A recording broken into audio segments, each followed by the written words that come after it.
আজ 25শে বৈশাখ, 9th মে 2026।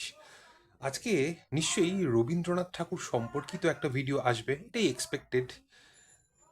1924 সালে, আজ থেকে প্রায় 102 বছর আগে, রবীন্দ্রনাথ ঠাকুর একটা নাটক লিখেছিলেন। নাটকটার নাম রক্তকরবী। প্রথমে নাটকটার নাম ঠিক হয়েছিল যক্ষপুরী, কিন্তু পরবর্তীকালে নামটা বদলে করা হয় রক্তকরবী। কারণ রক্তকরবী নামটাও কিন্তু অ্যালিগরিক্যালি ব্যবহার করা হয়েছিল। এবার এই নাটকটাতে সেই সময়ে বা মানে আজ থেকে প্রায় 100 বছর আগে প্রথম হচ্ছে প্রকৃতি চেতনার সঙ্গে যন্ত্র সভ্যতার সংঘাত, আর দুই হচ্ছে গণতান্ত্রিকতা অথবা যে কোনো ধরনের শাসনতান্ত্রিকতার সঙ্গে ব্যক্তি স্বাতন্ত্র্যের যে সংঘাত, এই দুটো বিষয়কে নিয়ে এই নাটকটা করা হয়েছিল। এই নাটকটা লেখা হয়েছিল, রবীন্দ্রনাথ লিখেছিলেন। সেই রক্তকরবীর কথাই বা আজকে হঠাৎ কেন? তার কারণ 1954 সালে বহুরূপীর প্রযোজনায় রক্তকরবী প্রথম মঞ্চে অত্যন্ত সফলভাবে প্রতিষ্ঠিত রূপে আমরা দেখতে পাই থিয়েটারের মঞ্চে, বাংলা থিয়েটারের মঞ্চে। কারণ 1947 সালের পরে পিপলস থিয়েটার গ্রুপ ভেঙে যাওয়ার পর, বা পিপলস থিয়েটার গ্রুপ থেকে 1948 সালে, 47 সালের পরে যখন নানান ধরনের সমস্যা হলো এপিটিএতে, তখন সেখান থেকে বেরিয়ে এসে সৌম্য মিত্র, তৃপ্তি মিত্র এবং আরও অন্যান্য অনেক শিল্পী সকলে মিলে বহুরূপী নামে নাটকের দলটি তৈরি করেন। তাদের খুব বড়, খুব সফল একটা প্রযোজনা ছিল রক্তকরবী।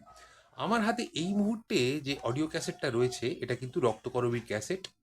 এবং রক্তকরবীর এই ক্যাসেটটা 1955-এ অল ইন্ডিয়া রেডিওতে একটি শ্রুতি নাটক হিসেবে আলাদা করে রেকর্ড করা হয়, এবং সেটি 1989-এ অল ইন্ডিয়া রেডিও বা আকাশবাণী কলকাতার পক্ষ থেকে এটাকে আলাদা করে মার্কেট করা হয়, এবং ক্যাসেট হিসেবে বিক্রি করার জন্য কিন্তু এটাকে সিলেক্ট করা হয় নাটকটাকে। মানে অল ইন্ডিয়া রেডিও যে রেকর্ডিংটা, সেটা শুধুমাত্র রেডিওতে না শুনেও কেউ যদি একাধিকবার শুনতে চান, তাহলে তিনি যাতে ক্যাসেটের মাধ্যমে শুনতে পারেন, সেই ব্যবস্থা করা হয়। আমার হাতে এই মুহূর্তে রয়েছে এটার যে ইনলেটটা, এবং এখানে অন্যান্য যে ক্যাসেটের কভার আমরা দেখতে পাই সাধারণভাবে, তার থেকে এটা অনেকটা আলাদা এই কারণে এখানে কিন্তু অল ইন্ডিয়া রেডিওর যে লোগো, সেই লোগোটা রয়েছে, এবং নিচে and all India radio release কথাটা পরিষ্কারভাবে লেখা রয়েছে। যদিও এটার মার্কেটিংটা করেছিল কিন্তু ইনরেকো, অর্থাৎ ইন্ডিয়ান রেকর্ডিং কোম্পানি, যাদের ঠিকানা ছিল 45 নম্বর মতিঝিল স্ট্রিট, এবং একই সঙ্গে এটার যে স্টুডিও এবং ইত্যাদি ইত্যাদি সমস্ত যে রেকর্ডিংয়ের যে সমস্ত ব্যবস্থাপনা, সেটা যে অল ইন্ডিয়া রেডিওর স্টুডিওতে করা হয়েছে, এবং অল ইন্ডিয়া রেডিওর পারমিশনের মাধ্যমেই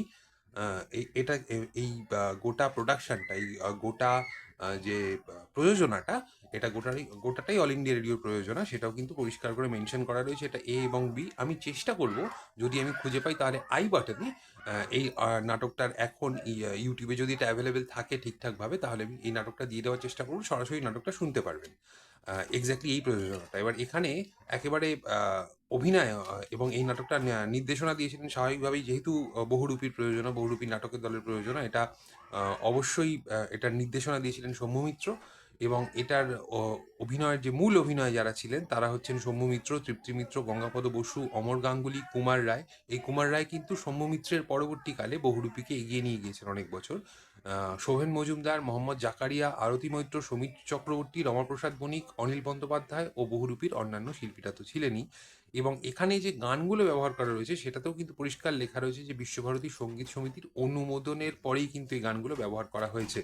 এবং আজ থেকে 102 বছর আগে লেখা একটা নাটক আজও কেন প্রাসঙ্গিক, তার অন্যতম কারণগুলোতে মানে প্রথমেই বললাম, তার কারণ বাংলা ভাষায় কিন্তু রক্তকরবীর আগে এই ধরনের লেখা আর হয়নি।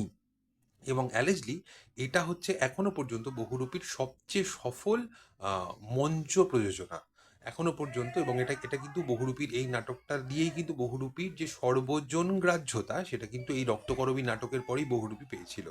আজকে রবি ঠাকুরের জন্মদিনে 25শে বৈশাখ, 9ই মে 2026-এ, তাই টেবিল ল্যাম্প স্টোরিতে এই ক্যাসেটটিকে আমরা ট্রিবিউট জানালাম।